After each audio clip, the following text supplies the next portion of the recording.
Vamos a ir al Evangelio de Juan, capítulo 14.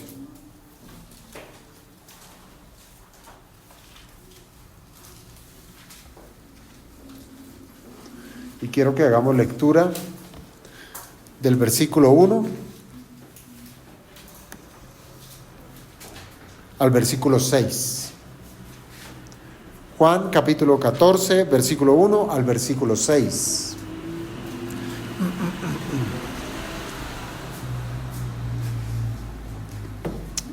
Dice la palabra del Señor: no se turbe vuestro corazón, creéis en Dios, creed también en mí. En la casa de mi Padre muchas moradas hay. Si así no fuera, yo os lo hubiera dicho. Voy pues a preparar lugar para vosotros. Y si me fuere y os preparare lugar, vendré otra vez y os tomaré a mí mismo, para que donde yo estoy, vosotros también estéis. Y sabéis a dónde voy, y sabéis el camino. Le dijo Tomás: Señor, no sabemos a dónde vas. ¿Cómo pues podemos saber el camino? Jesús le dijo: yo soy el camino, y la verdad, y la vida. Nadie viene al Padre sino por mí. Padre bueno, te damos las gracias, Señor, rogándote que este tiempo de predicación, sé tú, Padre, por medio de tu Espíritu, gobernando todo el tiempo. Permítenos hoy, amado Padre, postrarnos delante de tu sabiduría, esa sabiduría de la cual tanto nosotros tenemos necesidad. Habla a nuestro corazón turbado, habla a nuestro corazón que ha sido entenebrecido quizás por las circunstancias de la vida, por el miedo, por aquellos momentos que nos sentimos solos, en donde pareciera que la luz es ahogada por las aflicciones.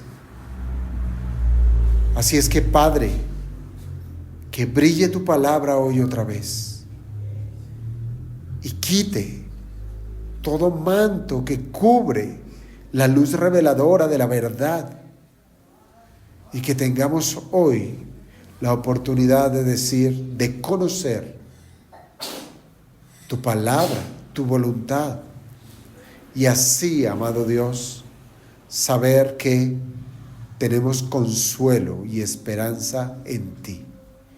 Te lo pedimos, Señor, en Jesucristo. Amén. Podemos tomar asiento, hermanos.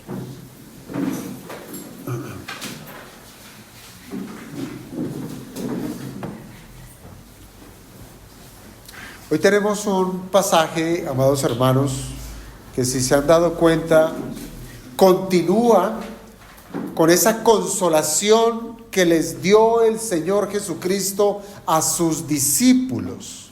Discípulos que estaban atemorizados, donde se resalta que esos hombres que caminaron con Cristo por 3 años y que aún en su condición de ser judíos, hermanos, muy seguramente estos hombres estaban lo suficientemente adiestrados en las escrituras del Antiguo Testamento, pero ahora parece que lo habían olvidado todo. Parecían estar perdidos. Y aunque ya habían sido enseñados para no perderse, aún así las tinieblas habían llegado a su vida. Hermanos, esta es la condición de nosotros cuando tropezamos en no reconocer la luz de la Escritura. Y el día de hoy, esa ignorancia se encarna en un hombre, en Tomás, uno de los 11, pero que en él se refleja ese sentir común del resto de esa manada pequeña, los 11 discípulos del Señor que estaban allí en el aposento alto. Hoy, hermanos, nos expondremos a la 6ª declaración del Señor Jesucristo cuando Él dice: yo soy. Este es el sexto yo soy de Cristo. Y este mismo evangelio nos ha enseñado precisamente esas exquisitas declaraciones del Señor Jesucristo, siendo la primera, yo soy el pan de vida. Y después el Señor nos enseñó que Él dijo, yo soy la luz del mundo. Después, para traer un poco más de entendimiento al corazón de los suyos, Él dijo, yo soy la puerta del redil. Y como si eso no bastara, el Señor le dice a los suyos, yo soy el buen pastor. Y ahora tenemos por delante que el Señor dice, yo soy el camino y la verdad y la vida. Así es que, amados hermanos, lo que tenemos ahora es que el Señor va a hacer esa declaración de sí mismo, una declaración lo bastante profunda e iluminadora para que todo aquel que desconoce al Señor hoy pueda decir, conozco a Cristo, lo conozco como el camino, el único camino que llega al Padre. Así es que estas palabras van a ser el eje central de esta enseñanza. Pues como siempre, nuestra mayor intención al acercarnos a la Escritura no va a ser otra sino la de conocer al Señor Jesucristo. Cualquier intención diferente va a ser equivocada. Siempre que vayamos a la Biblia, tiene que ser con la intención de conocer a nuestro Señor Jesucristo. Y esto va a redundar en que seremos iluminados en nuestros pensamientos difusos, seremos iluminados en nuestro razonamiento cambiante acerca de nuestra existencia y del paso que tenemos por este mundo, que muchas veces lo hacemos es con la prepotencia de decir que somos nosotros los que nos trazamos un camino para disfrutar de nuestra vida. Pero ahora, hermanos, lo que el Señor nos va a decir es que Él es el camino y la verdad y la vida. Por tanto, como cristianos, hemos de ser regulados en considerar cuál es verdaderamente nuestro camino. Debemos regular nuestro pensamiento para saber también cuál es verdaderamente nuestro destino. Así es que, amados hermanos, hoy vamos a estar tratando los versículos 4, 5 y 6. Y en este pasaje vamos a encontrar que comienza el Señor con dos consideraciones. La primera es la percepción que el Señor Jesucristo tiene de sus discípulos. Es lo que el Señor está observando de aquellos 11 hombres. En segundo lugar, nos va a mostrar este pasaje es la percepción que tienen los discípulos de sí mismos. Y va a haber aquí un contraste. Pero el Señor va a derribar ese contraste enseñando la verdad del sexto yo soy. Así es que vayamos a nuestro primer punto del sermón, que tiene que ver con la percepción que tiene Jesús de sus discípulos. Versículo 4 dice, y sabéis a dónde voy, y sabéis el camino. Si ustedes se dan cuenta, se trata de un anuncio categórico. Aquí no hay espacio para la duda o para el me parece. Las palabras del Señor están asegurando que cuando menos esos 11 hombres sabían a dónde el Señor iría. Y también estas palabras aseguran que esos 11 discípulos conocían el camino. Como les digo, no hay lugar para una equivocación, pues estas palabras salen de la boca del Señor Jesucristo, quien está haciendo esta afirmación. O yo le pregunto, ¿hay quien pudiera resistirse a las palabras del Señor y decirle, Señor, ¿estás equivocado? Pues bien, el Señor es lo suficientemente explícito en decirles a sus discípulos que ellos tienen lo necesario para considerar a dónde va Él y cuál es el camino. Y eso debiera ser para nosotros también una realidad. Que nosotros, desde la disposición de ser cristianos, de llevar cierto tiempo en el cristianismo, quizás años, también estamos en esta condición. Que el Señor hoy nos dice: y sabéis a dónde voy, y sabéis el camino. No cabe, hermanos, no debe haber la más mínima idea de decir: ¿a dónde estás, Señor? ¿Cómo puedo llegar a ti? Ahora, consideremos esa palabra saber.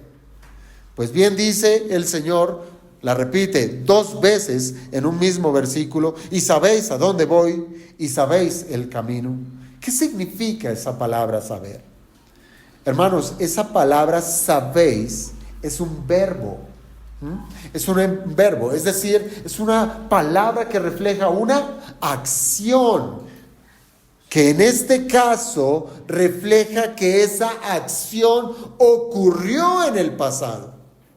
Es un conocimiento previo, es algo que los discípulos ya habían recibido. Ellos ya tenían el conocimiento de a dónde iba el Señor Jesucristo y cuál era el camino. Pero esa palabra está escrita de una manera que no solamente nos deja saber que esa acción ocurrió en el pasado, sino que además sus efectos continúan en el presente. Porque una cosa es decir: oh sí, yo lo sabía, pero ya no. El Señor está diciendo: lo supieron en su momento y ahora lo tienen presente. Es decir, que estos discípulos en el pasado, ellos supieron a dónde iba el Señor y sabían cuál era el camino. Y el resultado de ese conocimiento es que el Señor aseguraba que debe estar presente en ellos. Hermanos, yo creo que esto es muy importante para nosotros, porque cada vez que nos exponemos a la Escritura, esta debe ser la realidad del creyente. No una información netamente que entró por un oído y salió por el otro, sino que se trata de información, sí, de verdades eternas, sí, que quedan retenidas en el cristiano. Es como cuando le damos la instrucción a un niño para que haga conforme a lo que alguna vez fue instruido. Es como cuando usted le dice a su niño: ve y compra el pan, pues ya sabes dónde lo venden y sabes por dónde ir. Es porque ya había sido adiestrado, es porque ya había sido instruido, y sencillamente darle la instrucción lo que hacía era activar precisamente el recuerdo de lo que ya había sido entrenado.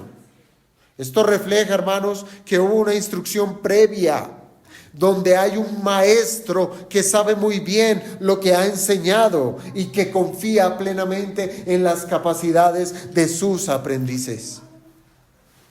Ahora, sin irnos tan lejos, el consuelo, vayamos allí, a ese consuelo de esos primeros versos del capítulo 14, allí donde el Señor consuela el corazón de estos hombres. Allí está la afirmación de que esos 11 hombres verdaderamente sabían a dónde el Señor se iría. Hermanos, el Señor, que les dijo previamente, les acaba de decir que Él se iría a la casa del Padre a prepararles lugar para ellos. Entonces, ¿sabían o no sabían a dónde iba el Señor? Lo sabían. Ahora, además, los discípulos estuvieron allí cuando el Señor les dijo a los fariseos, por allá en el capítulo 7 del Evangelio de Juan, cuando el Señor dijo: todavía un poco de tiempo estaré con vosotros e iré al que me envió. Él ya había hecho mención que Él descendía del Padre, que Él había descendido del Hijo, que había descendido del cielo, y que ahora Él volvería a aquel lugar donde residía el Padre. Ahora, Además de esto, el Señor, en esas repetidas veces y enseñanzas a sus discípulos, cuando Él les anunció acerca de su muerte, les anunció la resurrección y con ello les anunció todos sus sufrimientos, Él estaba enseñándoles el camino que lleva al Padre. Un camino que solo Jesús podía transitar, pero que para que sus discípulos, los suyos, pudieran seguirle, necesitaban ejercitar la fe en Él. Solamente para poder seguir a Jesús necesitamos depositar nuestra fe en Él. Un antiguo J.C. Ryle parafraseó este versículo 4 de esta manera. Abro comillas. No os desaniméis por mi partida, como si nunca me hubierais oído hablar del cielo y del camino para llegar a él. Espantad vuestros miedos y recordad mis enseñanzas. Sin duda veréis, si tan solo reflexionáis un poco, que os he hablado a menudo de ello. Es decir, el Señor está apelando a que seamos reflexivos. Él está diciendo que debemos tener siempre su palabra en nuestra mente, redundándole, dándole vueltas, rumiando la palabra. Así es lo que hacen las vacas, ¿verdad? Rumiar. Comen el alimento, lo tragan, lo devuelven, siguen masticándolo. No sé cuántas veces lo harán, ¿sí? Pero esa es una manera de ilustrar lo que debemos hacer con la Escritura. Oírla, memorizarla, entenderla, leerla, digerirla, volverla a traer al pensamiento, recordarla, ser reflexivos y saber en el momento oportuno que tenemos la información, que la información siempre estuvo allí, que la verdad siempre estuvo en nuestro corazón. Así es que, hermanos, este versículo 4 puede ser considerado, sí, como una extensión del consuelo de Cristo para sus discípulos, donde Él apela a que recuerden sus palabras. Hermanos, debemos recordar la palabra de Dios, no la debemos olvidar. Así es que es nuestro deber recordar las palabras de Cristo en medio de cada una de las dificultades de la vida. Es allí donde debe brillar su palabra, es allí donde brilla su consejo. Así es que, entre más instrucción nosotros tengamos de las Escrituras, ¿qué va a ocurrir? Más esperanza, vamos a tener más alivio en medio de esta vida. Y véalo de manera opuesta. Entre menos exposición tengamos a las Escrituras, pues vamos a tener menos de dónde echar mano para ser consolados. Ahora bien, la pregunta que debiéramos nosotros hacernos el día de hoy es: ¿el Señor pudiera decir lo mismo de nosotros? ¿Sabemos cuál es su voluntad? Pues aquí se los está diciendo directamente a Tomás y por extensión a los otros que estaban acompañándole, que les decía: y sabéis a dónde voy y sabéis el camino. Pero eso mismo lo podemos nosotros asimilar a nuestra vida. ¿Podemos ser conscientes de que el Señor pueda decir a nosotros el día de hoy que sabemos su voluntad, conocemos su palabra, hemos sido expuestos a su instrucción y podemos echar mano de ella en esos momentos difíciles? Bueno, Dios quiera que así sea, amados hermanos, que esa sea la perspectiva, la consideración que tenga Jesucristo de su iglesia. Una iglesia entendida, una iglesia ejercitada en la verdad, una iglesia que conoce la verdad de la Biblia, una iglesia que sea apta en estudiar diligentemente la palabra del Señor. Pero bueno, después de ese versículo 4, tenemos un versículo 5, que nos va a hablar es de la percepción que tiene el discípulo de sí mismo. Y de manera negativa, nos va a hablar es del desconocimiento de nosotros mismos. ¿Sí sabe que nosotros podemos llegar a un punto de desconocernos? Mire, versículo 5. Allí tenemos las palabras de Tomás. Le dijo Tomás: Señor, no sabemos a dónde vas. ¿Cómo pues podemos saber el camino? ¿Qué tenemos aquí en este versículo 5? Parece, amados hermanos, que se trata de un revés, ¿sí? De un revés de las palabras del Señor. Es como si Tomás estuviera diciendo, pues, a la verdad, Señor, creo que estás algo equivocado. Tú dices que nosotros sabemos a dónde vas. Tú dices que nosotros sabemos el camino, pero no sabemos a dónde vas, no sabemos el camino. Ahora, mientras que el Señor Jesucristo estaba asegurando que ellos tenían el conocimiento, Tomás toma la vocería. La vocería del grupo, confesando que ni él ni los otros saben responder a las inquietudes que en ese momento los estaba atormentando. Ese era su dolor, ¿recuerdan? De saber que el Señor se iba y los iba a dejar solos.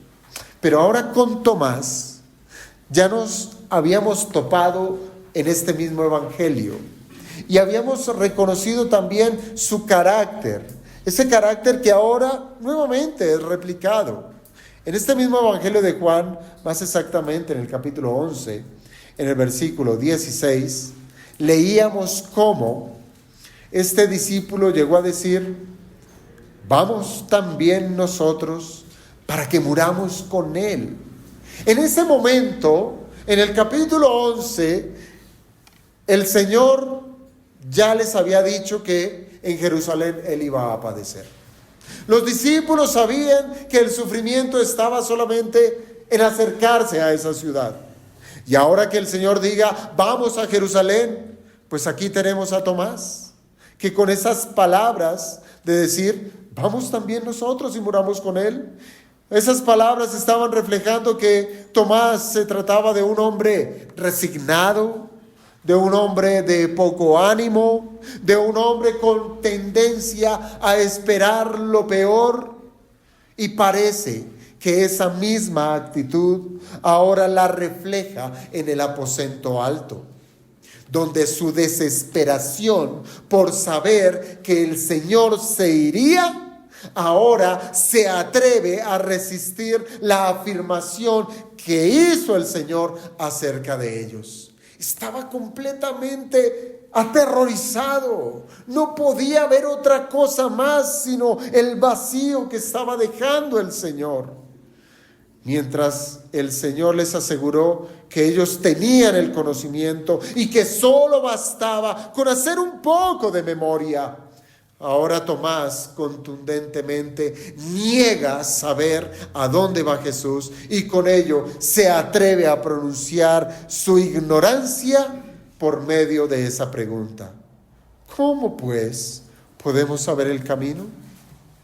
Hermanos, más allá de tratarse de un asunto de ignorancia, Tomás lo que estaba revelando es que tenía una fe apocada, una fe debilitada. Ahora, si allá en Juan 11, Tomás se resignó a subir a Jerusalén para morir con Jesús, manifestando así la poca confianza de lo que ocurriría después de la muerte del Señor, esto es su resurrección. Pues hermanos, nuevamente tenemos ahora a un Tomás menguado, donde tiene una fe deficiente, una fe que ha sido apocada, y que en su fe él dice que no sabe qué va a suceder después de la cruz, no sabe qué va a suceder después de la resurrección. El muy atrevido Tomás fácilmente estaba recostándose en su ignorancia y allí estaba expresando no tener fe, o una fe muy chica. Pero Tomás es atrevido, si usted se da cuenta. ¿Por qué? Porque Tomás no habla a nombre propio, sino que él asume que su ignorancia era generalizada entre los hermanos. Por eso él habla en plural. Pudo ser, sí, que entre los demás hermanos que estaban allí había quienes tenían también falencias en la fe. Pero también pudo ser que habían otros que tenían una fe un poco más fuerte. Pero aún así, ninguno de ellos lo hizo saber. Ninguno de ellos le dijo: hey, Tomás, cállate, yo no estoy de acuerdo con lo que dices, yo sí sé. No, ninguno alzó la voz. Así es que el razonamiento de Tomás era un razonamiento que era el común de los que estaban allí presentes. Era un razonamiento sencillo. Si él y los demás no sabían a dónde iba Jesús, cosa que de por sí era un absurdo, pues acababan de escuchar de la boca del Señor que él iría a la casa del Padre. Ahora era más difícil discernir cuál era el camino para poder seguirle. Cuando una persona está atemorizada, pareciera que todos sus sentidos como que se cierran, no escucha, no ve, no entiende. Y todo genera como una especie de parálisis en su ser. Y pudiera ser lo que estaba sucediendo con estos hombres. Mientras el Señor les dice: ustedes saben. No sabemos a dónde vas. Voy al Padre, pero no sabemos a dónde vas. ¿Sí? Tengo que irme. Moriré y seré levantado. Pero no sabemos, Señor. No sabemos. Ahora piense esto.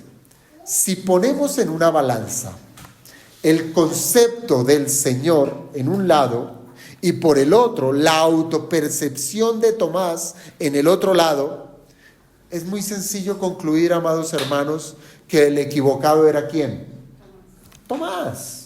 Era Tomás, que sus palabras eran necias, que eran propias del desespero, que eran propias del descontrol, donde no hay un ápice de ser reflexivo en lo que han aprendido en 3 años de discipulado con el Señor. Y allí nos vemos nosotros calcaditos. ¿Por qué? En medio de la dificultad, ¿qué es lo que queremos? Una solución ya, dame una solución. ¿Qué hago en esta situación? Tengo problemas en la casa, problemas con mis hijos. Tengo problemas en el trabajo. ¿Qué hago? Ya, dígame qué hago. Un momento. Reflexione en lo que ha aprendido a lo largo del estudio diligente de la Escritura. Es muy lamentable, amados hermanos, cuando hablamos precipitadamente, cuando no somos reflexivos. Cuando en lugar de pensar, en lugar de razonar, en lugar de decantar la situación por medio de la luz de la palabra, es muy lamentable cuando nos apresuramos a hablar desde el desánimo y desde la autoconmiseración. Piense, por ejemplo, en un Job, ¿sí? A Job le pasó absolutamente de todo, ¿verdad? De todo. Y en medio de su ruina, en el momento en que viene su ruina, las palabras de Job son estas. Dice la Escritura: después de esto abrió Job su boca. No dice que reflexionó, no dice que pensó, no dice que guardó silencio, sino que abrió su boca y que dijo: maldijo su día. Y exclamó Job y dijo: perezca el día en que yo nací y la noche en que se dijo varón es concebido. Maldijo su día. Hubiese sido preferible no haber nacido que padecer todo este sufrimiento. Hermanos, esto es ser apresurado. Por el contrario, la Biblia nos insta a que seamos reflexivos. En que en todo momento y especialmente en aquellos momentos difíciles de la vida, nos dice la Escritura que debemos ser tardos. ¿Para qué? para hablar, tardos para hablar, porque si lo hacemos desde el dolor, solo necedades hemos de pronunciar. Yo le pregunto, ¿o no es así cuando estamos ofuscados y no dominamos nuestra lengua?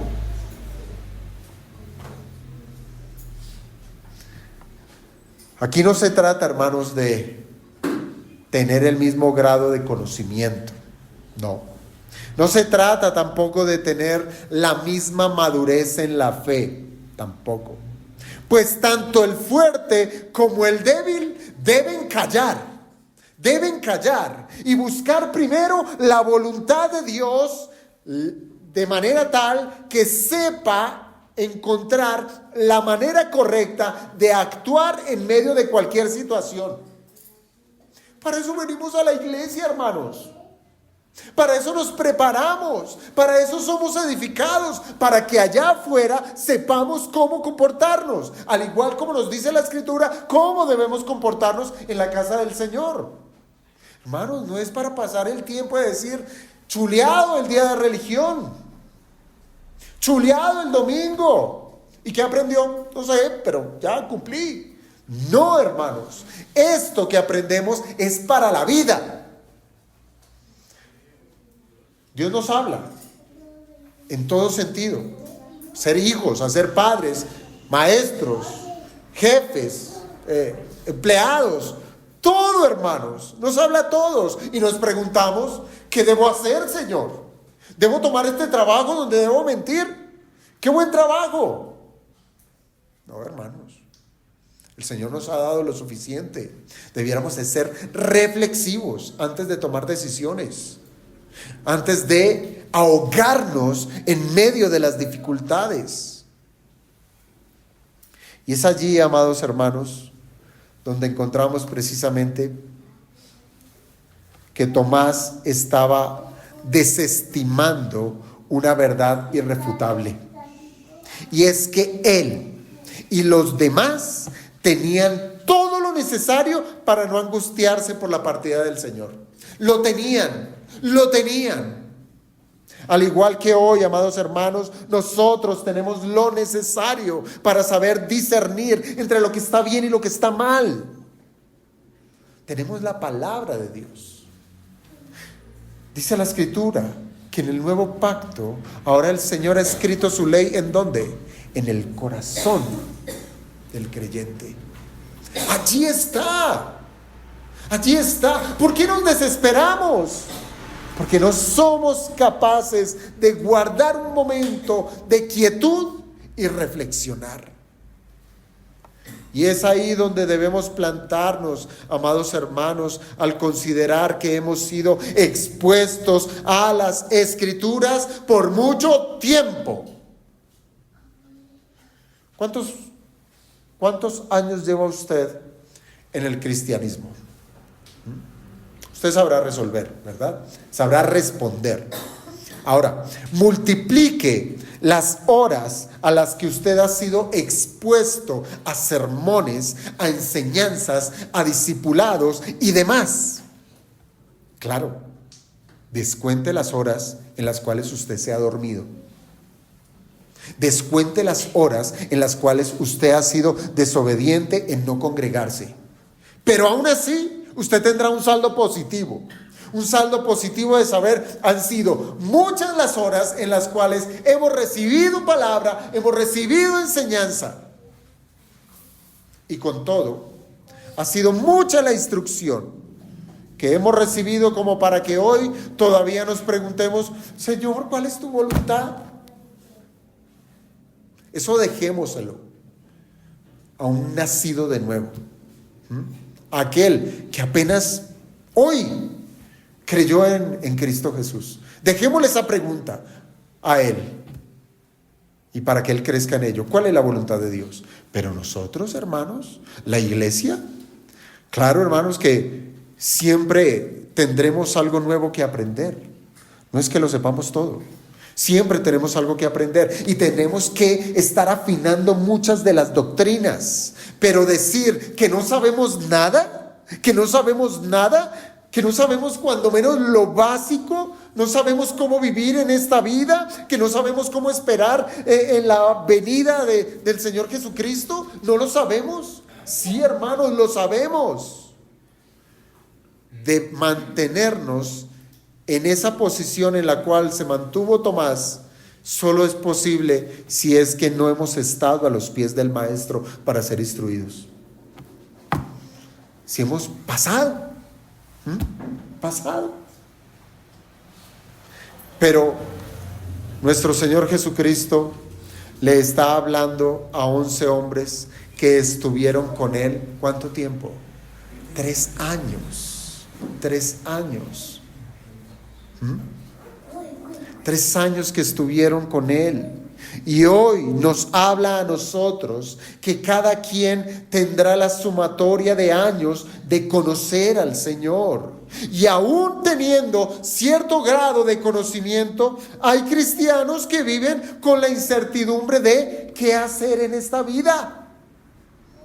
Todavía no se hallan, no saben qué hacer de esta vida. Es como lo ilustró el puritano al decir, abro comillas, son como aquellos que andan buscando las llaves y sus monederos cuando los tienen en sus propios bolsillos. ¿No le ha pasado? ¿Dónde están las llaves? Y lo tiene en la mano. Y usted angustiado, ahora, ¿dónde la boté? ¿Dónde boté la plata? Y ahí la tiene. ¿Sí? ¿Qué le faltó? Ser reflexivo. ¿Qué tengo? ¿Qué tenía puesto? ¿Dónde lo guardé? ¿Qué hice? Etcétera. Ser reflexivos. Yo pregunto, ¿esto será lo que está pasando en medio de la iglesia? ¿Está sucumbiendo a la ignorancia? ¿Está pereciendo? No por falta de conocimiento, sino por ser reflexivos en ese conocimiento. Hoy es cuando más información tenemos. Tenemos Biblias traducidas en todos los idiomas. Tenemos Biblias comentadas. Tenemos mucha literatura cristiana. Tenemos predicaciones en internet, en audio, en todos los formatos. Tenemos iglesias de sana doctrina donde se predica la verdad. Maestros, regalos que el Señor le dio a la iglesia. El problema no es del conocimiento. El problema es que no somos reflexivos.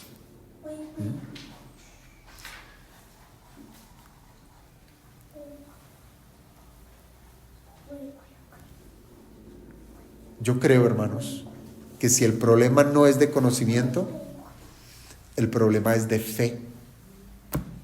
De fe.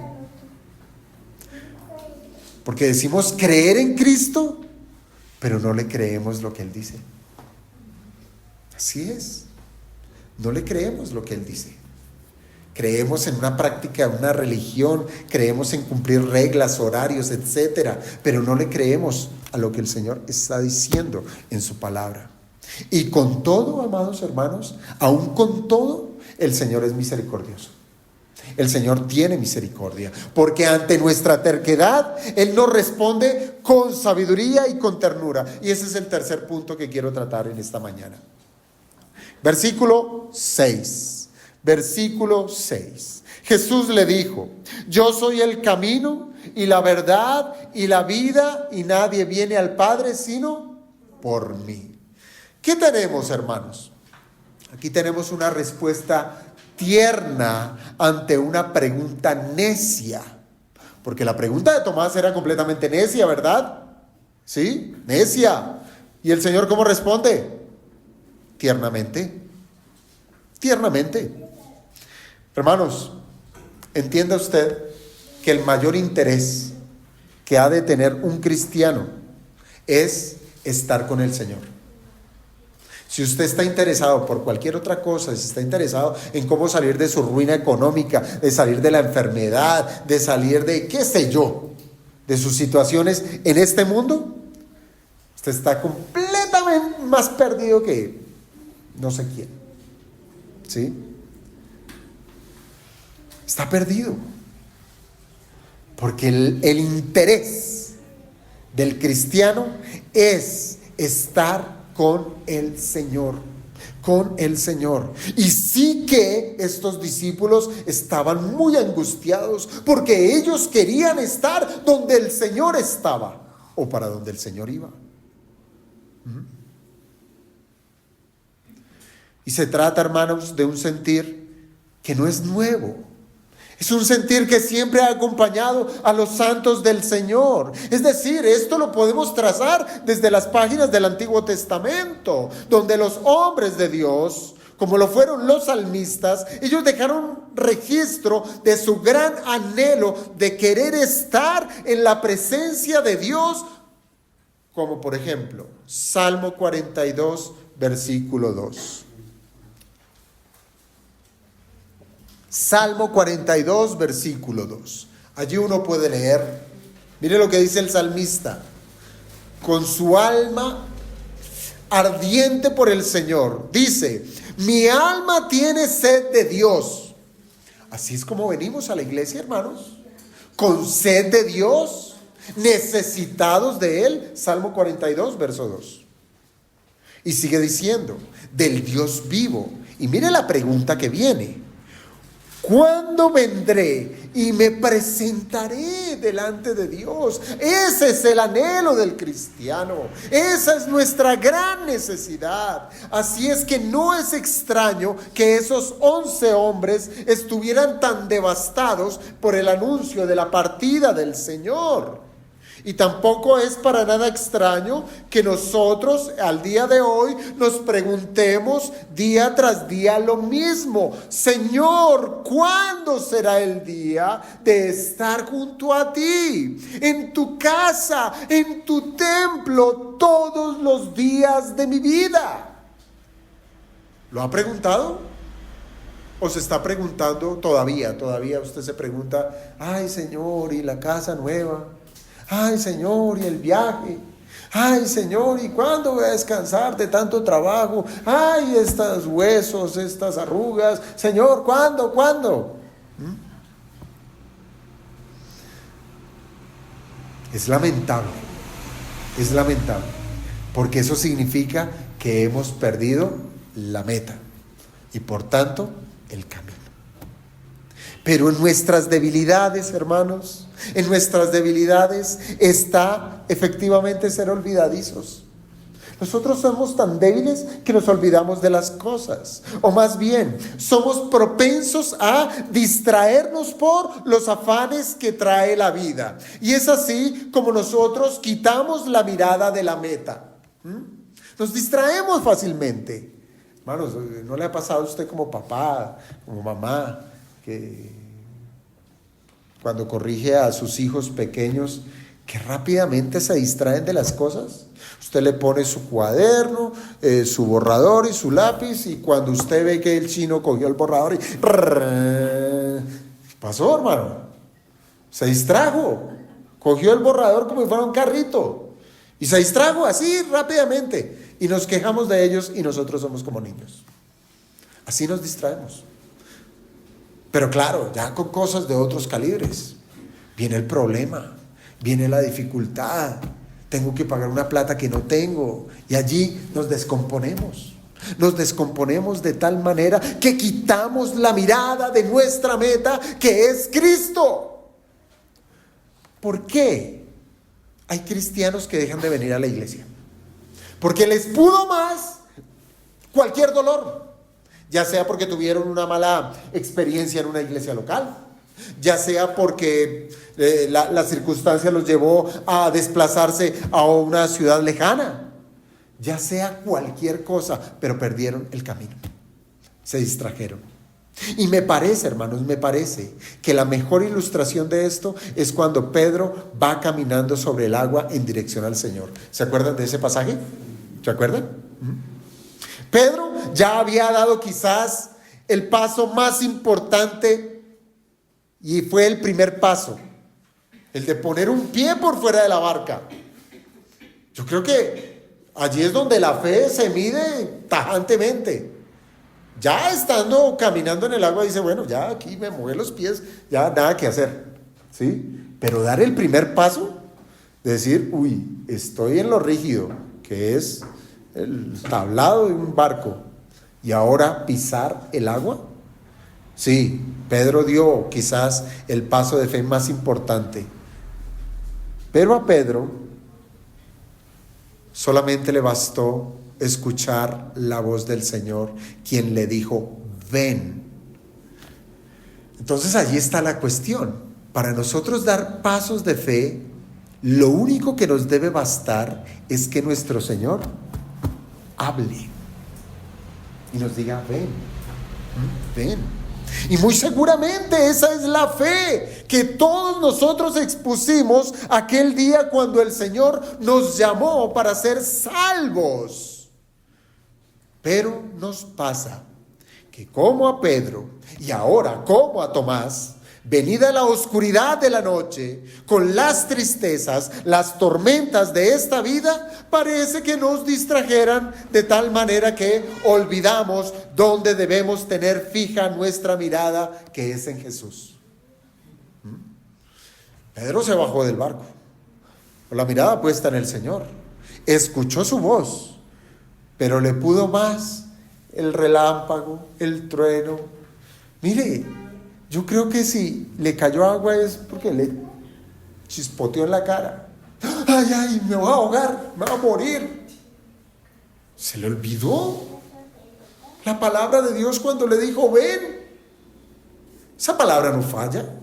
Se le olvidó. Y pareciera que a nosotros también se nos olvida. En este mundo tendréis aflicción, pero confiad que yo he vencido al mundo.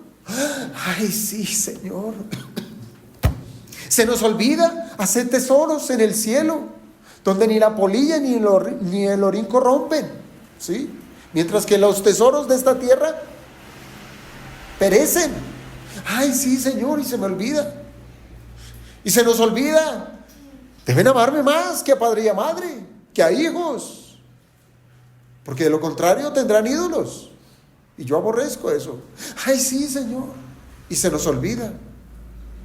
Y es en ese contexto, hermanos, que este versículo 6, que dice, yo soy el camino y la verdad y la vida, nadie viene al Padre sino por mí, viene a ser como ese faro que está allá en la costa, que ayuda en medio de la baja visibilidad a que las embarcaciones, sean grandes, sean pequeñas, puedan llegar a salvo a su destino. Ese faro es Cristo. Él es la luz misma. Así es que este versículo 6, en pocas palabras, nos dice que la respuesta a nuestra ignorancia siempre está en saber quién es Jesús. ¿Quién es Jesús? Allí está la respuesta, hermanos, a nuestras necesidades. Conocer a Cristo.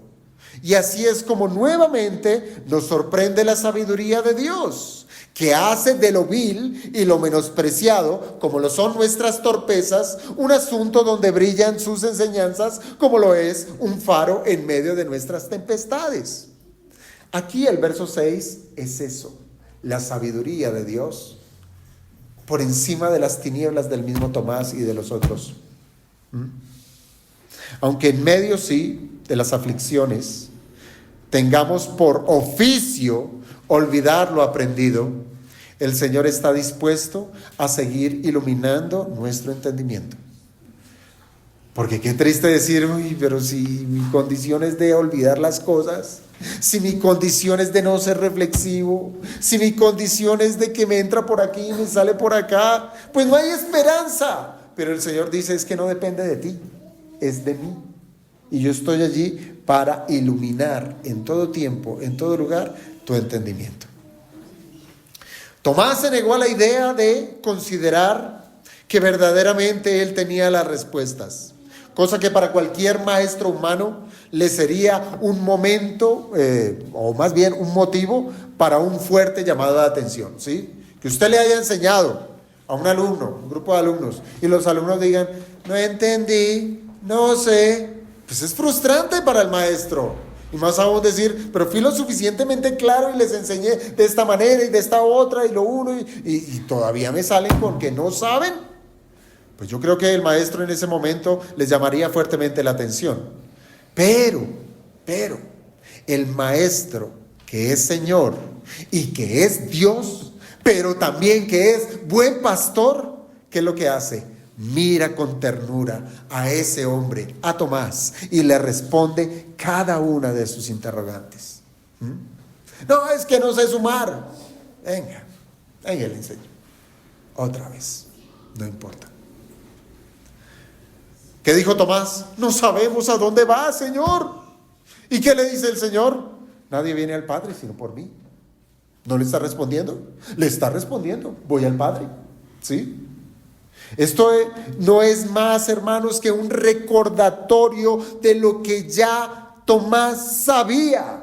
Que el Señor volvería al seno del Padre. Y aún así el Señor está dispuesto en recordárselo las veces que sea necesario.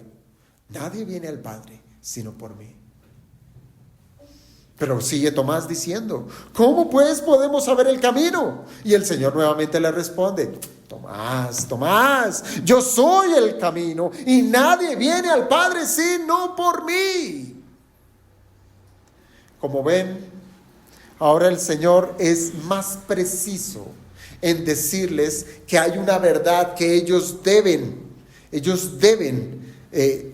apresar, retener, quedarse con ella, una verdad que es lo suficientemente clara, y es que solo hay un camino que lleva a Dios.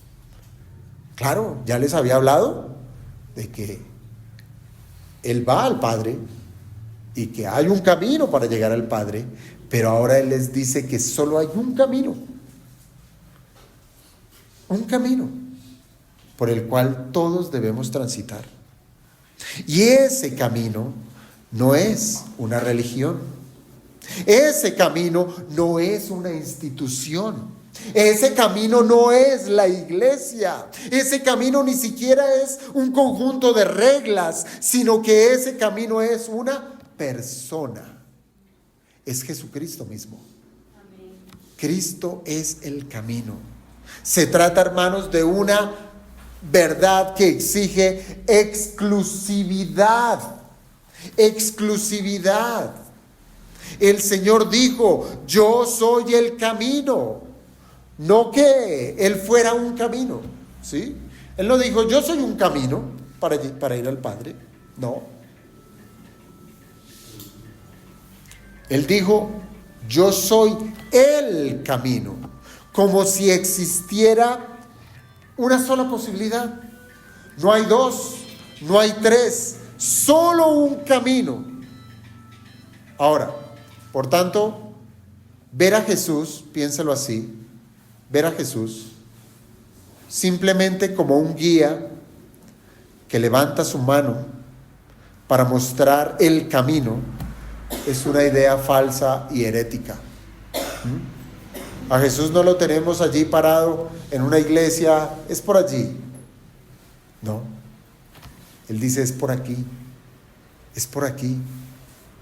No lo podemos ver como un guía.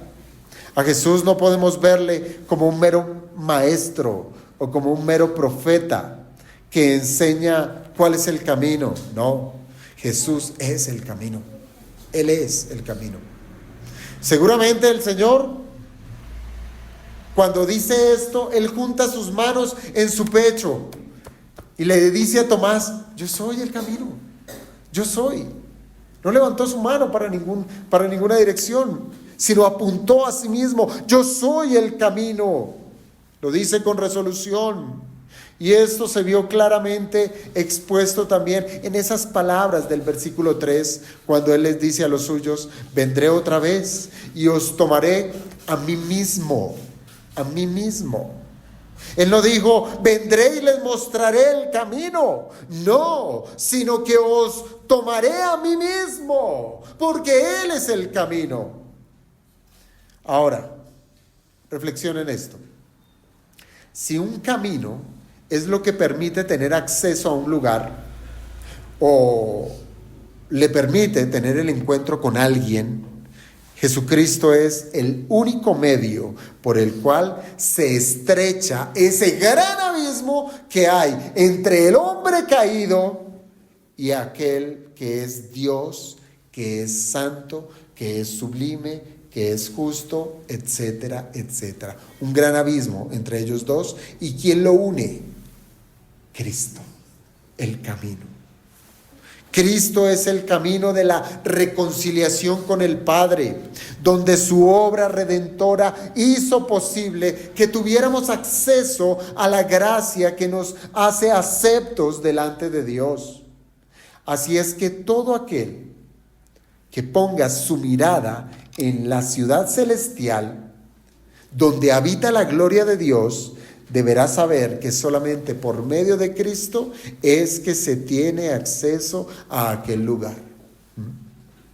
Hermanos, ¿cómo podemos acceder entonces a Jesucristo como el único medio que nos acerca al Padre?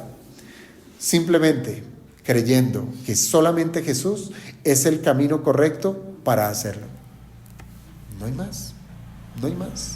Y es ahí donde cobra relevancia ese segundo título. ¿Cuál? Yo soy la verdad. Allí cobra relevancia.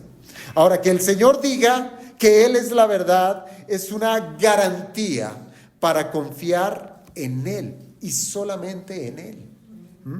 No es que solamente sus declaraciones son verdad, no, sino que Él es la verdad misma. Por tanto, Jesús es la esencia de lo que es verdadero. En otras palabras, verle a Él es contemplar la verdad absoluta. Es como lo dijo cierto pastor. No se trata de tener la verdad, sino de ser la verdad. Hermanos, hoy los seres humanos tambalean en encontrar verdades por todas partes. ¿Sí? A todos le llaman verdad. ¿Sí? E incluso buscan la manera de cómo hallar a lo que ellos llaman verdad. Y han hecho del principio de la verdad una situación, un asunto relativo. Cada quien tiene su propia verdad. Cada quien tiene su propio Dios. Cada quien cree lo que quiere creer y para ellos esa es su verdad. Y con ello trazan un montón de caminos para apaciguar sus conciencias. Entonces, en ese mismo momento, cuando los seres humanos empiezan a dividir lo que cada quien considera como verdad, así mismo se multiplican los números de caminos. Y ya sabemos, solo hay uno. Cristo es el camino. Y Él es la verdad. Pero cuando la presencia de Jesucristo se hace presente en la vida de esa persona que estuvo por mucho tiempo acostumbrada a caminar por esta filosofía, a caminar por esta idea, a caminar por una cantidad de senderos de religiones, de paganismo, etcétera. Cuando conoce esa persona a Jesucristo, todos esos caminos se disuelven, desaparecen, se destruyen, se desvanecen, como cuando una mentira sale a la luz. Pues Cristo, la verdad encarnada, pone de manifiesto las cosas tal como son. Y es así como el hombre pecador se ve pecador. Y en su necesidad solo encuentra una verdad, que en Cristo hay salvación. Y renuncia a todo. Renuncia a ser salvado por obras. Renuncia a el cumplimiento de reglas para la salvación, renuncia a los ídolos, renuncia a todos esos caminos porque encuentra que Cristo es la absoluta verdad. Saber que Jesucristo es la verdad nos ayuda a liberarnos de la confusión, nos ayuda a liberarnos de los engaños, que esos engaños que nosotros mismos nos fabricamos. Entonces, ¿por qué nos metemos en problemas? ¿Por qué nos metemos en líos? ¿Por qué vivimos aquí dando topes de un lado para otro? Porque no hemos considerado que Jesucristo es la verdad.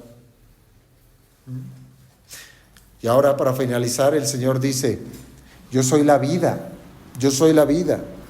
Con ello el Señor afirma que es la raíz de la vida. Así es que todo aquel que quiera tener vida necesita tener a Jesucristo, porque Él es la vida. ¿Queremos tener vida? Necesitamos tener a Jesucristo, o mejor aún, debemos estar en Jesucristo. El Señor está diciendo, hermanos, que Él es el origen y el fundamento de la vida física, de la vida espiritual, de la vida eterna.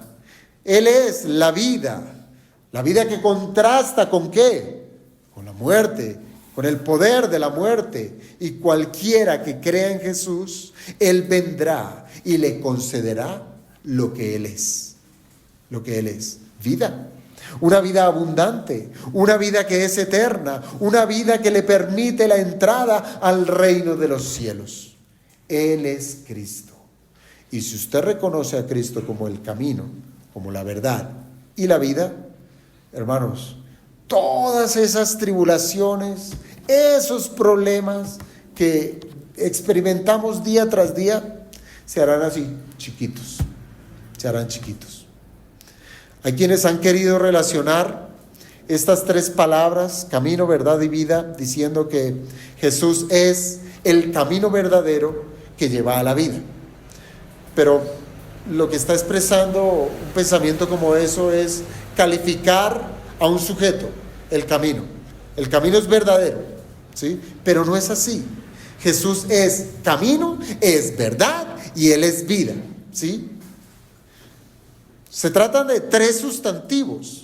Se trata de tres perfecciones. Es como cuando hablamos precisamente de las perfecciones de Dios. Dios es amor, Dios es justicia, Dios es ira. No podemos que su justicia es amorosa. Bueno, en la práctica pudiera ser, pero teológicamente Dios es plenamente amor, plenamente justicia, y ahora es plenamente el camino, es plenamente la verdad, plenamente la vida. Claro, se pueden ver por separado, pero que hemos de entender también que éstas se interconectan, dándonos una descripción completa de lo que es su papel como el Redentor del Señor, como el Redentor de nuestras almas. ¿Qué podemos concluir, hermanos, de ello? ¿Qué podemos concluir con esta declaración de yo soy el camino y la verdad y la vida? Esto debe revolucionar nuestro pensamiento, revolucionarlo completamente. Al considerar quién es Jesús, y si nosotros somos un poquito más reflexivos, nosotros los cristianos podemos darnos cuenta que esto ya lo sabíamos. ¿Sí? Usted lo va a pensar y dice, hola, sí, yo como que esto ya lo hemos visto desde otra manera, desde otra porción, desde el Antiguo Testamento, qué sé yo. Vamos a hacer eso, vamos a entender que ya lo sabíamos. Podemos darnos cuenta que esas verdades ya estaban atesoradas en nuestro corazón, solo que por causa de las tristezas pareciera que dejamos esas verdades por allá en un anaquel y no las tenemos presentes para nuestra vida diaria. Y sin darnos cuenta vivimos, ojo a esto, vivimos como mendigos siendo ricos. Vivimos estirando la mano para que nos den una limosna, siendo que tenemos toda una billetera llena. Un ejemplo, no me va a decir, uy, aquí el pastor se nos está volviendo carismático y ahora, billeteras llenas de dinero. No.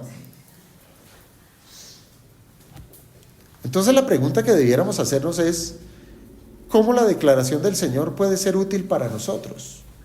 ¿Cómo? Y créanme que en mucho. ¿Por qué? Si usted se ha dado cuenta, hemos hablado del cielo, hemos hablado de la bendición que han de tener todos los creyentes cuando seamos tomados por el Señor Jesucristo en las nubes. Y esas palabras esperanzadoras fueron dadas en un momento sumamente complejo, cuando los discípulos del Señor experimentaron miedo al saber que quedarían solos después de la partida del Señor. Pero henos aquí, a la iglesia del Señor. Ya más de 2000 años que estamos aquí esperando esa segunda venida. Y viene la pregunta, ¿cómo está nuestro semblante? Estamos cansados, agobiados. Decir, ¿hasta cuándo, Señor? Puede ser. Pero también cabe otra pregunta. ¿Nos hemos estado preparando para ese día? ¿O solamente nos hemos quejado como ese Israel que salió de Egipto? ¡Ay, nos trajiste aquí para morir de sed! ¡Ah, nos trajiste aquí para morir de hambre! ¡Ah, mejor nos hubiese estado haber quedado allá en Egipto! ¿Sí? Hay un peligro que corre entre la iglesia y es cuando parece que deja de esperar y por tanto descuida el estar vigilantes. Y es por eso, hermanos, que vemos a cristianos desesperanzados, que lejos de gozarse de la salvación que tienen en Cristo, viven como si la ruina fuera su perpetua compañía. No tienen gozo, sino lamento, tristeza. Oiga, no estoy hablando de abrazar esa locura del pensamiento positivo. Todo está bien, nada nos pasa, ¿sí? ¿Cómo está, hermano? Bien. Bien vaciado, pero bien. ¿Sí? Estoy bien. No estamos hablando de esa locura de pensamiento positivo donde negamos los problemas. Los problemas están, ¿sí? Allí. Porque si negamos esa verdad, estaremos negando las palabras del Señor cuando digo, basta a cada día su propio mal. Cada día traerá su mal, su afán, su situación, su persecución, su tristeza, su dolor, su enfermedad, su escasez, etcétera. Ese es el día a día. Pero a lo que me refiero es que pareciera que esos males nosotros mismos los hacemos inmanejables y en muchos casos no los abordamos de la manera correcta. No porque no sepamos cómo manejar la situación, sino porque el temor y la angustia lo que hace es opacar lo que ya sabemos por las Escrituras de lo que debemos hacer en ese momento.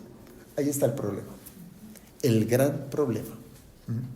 Y allí va el hombre, de tumbo en tumbo, perdiendo el camino. Y en lugar de acercarse a Dios, cada vez lo vemos es distanciarse más y más de Él. Entonces, el llamado es a que volvamos al camino, poniendo nuestra mirada es en el camino, que es Cristo. ¿Por qué? Porque Jesús es el único camino que lleva a Dios. No hay más. Y esto ya de manera práctica, hermanos. Nosotros como creyentes, los creyentes deben afirmar que solo a través de Cristo podemos ser reconciliados con Dios. Pero caemos en el grave error de que pecamos. Ay, Dios, que me va a perdonar este pecado. Eso para que vuelva a la iglesia. Eso para que oro. Eso para que abro la Biblia. Qué vergüenza. Sí, déle vergüenza por causa del pecado. Pero lo que usted necesita es a Dios. Necesita es a Cristo. Él es el único camino. Él es el único que perdona. Él es el único que redime, el único que salva. ¿O acaso su quejadera le va a salvar? Se irá al infierno quejándose. ¿Sí? O el consejo de su amigo, o el consejo de su amiga, ¿sí? O, ay, no, es que tengo un amigo que es titulado y es profesional. Mire, hasta los de corbata se van para el infierno. Con todos los títulos habidos y por haber. Porque no es la sabiduría del hombre, es la sabiduría de Dios. Y solo en Cristo podemos ser reconciliados con Dios. La confianza en cualquier otro medio de salvación siempre será insuficiente. Y nos debería dar vergüenza de haber conocido la verdad y seguir buscando en la caneca de la basura la manera de cómo ser salvos. Como creyentes, esto nos debe motivar a vivir enfocados, hermanos, enfocados, a no perder esa meta que tenemos, debe estar siempre presente en nosotros. Cristo, Cristo, Cristo y nada más que Cristo. Entendiendo que Él es quien abrió el único camino para nuestra redención. Pero además debemos poner nuestra mirada en Cristo. ¿Por qué? Porque Él es la verdad que debemos creer. ¿Qué es lo que creemos el día de hoy? Creemos, ay, este mundo se va a acabar, ay, esta economía de este país, ay, este gobierno, ay, vamos a llorar todos. Si nos ponemos a ver las noticias y todas esas tragedias, pues eso mejor es no salir ni a trabajar. Y eso le pasó a los de Tesalónica, ¿sí? Pero esperando algo sumamente mejor, que el Señor vendría, ¿sí? El Señor viene pronto. Ay, entonces dejemos de trabajar y esperemos al Señor, ¿sí? Pero nosotros, como somos más trágicos, ay, pero como todo esto está mal. Para donde yo me vaya, si me voy para Estados Unidos, no, eso está terrible. Si me voy para Europa, no, eso está peor. Si me voy para el Medio Oriente, Tierra Santa, no, allá se están dando ni siquiera bala. Entonces, ¿para dónde nos vamos? ¿Para la luna? No perdamos la perspectiva. Es normal, óigase bien, es normal tener dudas. Es normal tener preguntas. Eso es normal. Pero debemos traer esas inquietudes ¿a dónde? ¿A Google? ¿Sí? ¿A la inteligencia artificial? ¿Al gurú? ¿A quién? ¿A dónde llevamos nuestras dudas? A Cristo. A Cristo, que dijo que Él era la verdad. Esas inquietudes debemos traerlas, rendirlas al Señor, quien siempre tiene la respuesta correcta. Siempre. En un mundo lleno de relativismo en el cual vivimos, en un mundo cargado de engaños, debemos mantenernos firmes en las enseñanzas de Cristo. Allí debe estar nuestro enfoque. No estoy diciendo no lleve a su niño al colegio. No estoy diciendo no se haga su carrera profesional. No se prepare para los asuntos de esta vida. No. Pero en lo que respecta a su alma, si usted pone la mirada en el libro de fulano, en lo que dice el horóscopo, en lo que dicen las estrellas, en lo que me parece, en que si llueve es sí, que si hace sol es no, mal. Es en Cristo. Debemos mantener nuestra mirada puesta en las enseñanzas de Cristo como la verdad absoluta. ¿Esto qué nos invita? A vivir fielmente la palabra de Dios. Cuando somos infieles a la Escritura, cuando no somos obedientes, ¿qué estamos evidenciando? Que hay otros caminos. Hay otros caminos. No vengo a la iglesia porque trabajo. Hay otro camino para poder ser sostenido. No confiamos en el Señor. El que dijo, 6 días trabajarás y un día será mío. No, Señor, como Tomás, te equivocas. Hay otro camino.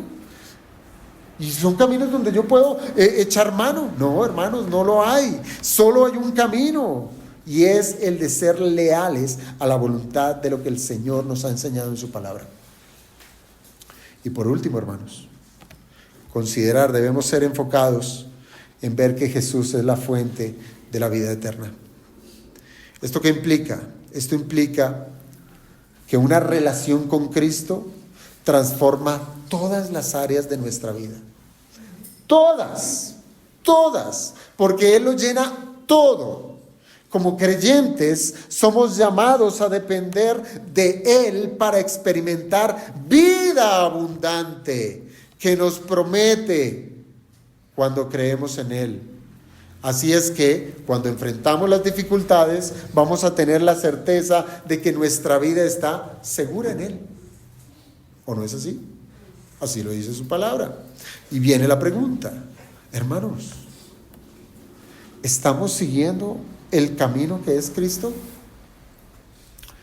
Es una cuestión que, en cortas palabras, pero que tiene que ir hasta lo más profundo de nuestra alma. ¿Realmente estamos siguiendo el camino que es Cristo? ¿Vivimos según la verdad y disfrutamos de la vida que Él solo da? Esto solamente es posible cuando reflexionamos en que lo que su palabra dice es verdad y confiamos plenamente en ella y vivimos por medio de lo que el Señor saca de su boca. Así es que el Señor nos ayude, amados hermanos, a tener estas palabras preciosas en nuestro corazón y que sean efectivamente ese faro que nos lleva en la dirección correcta. Vamos a orar.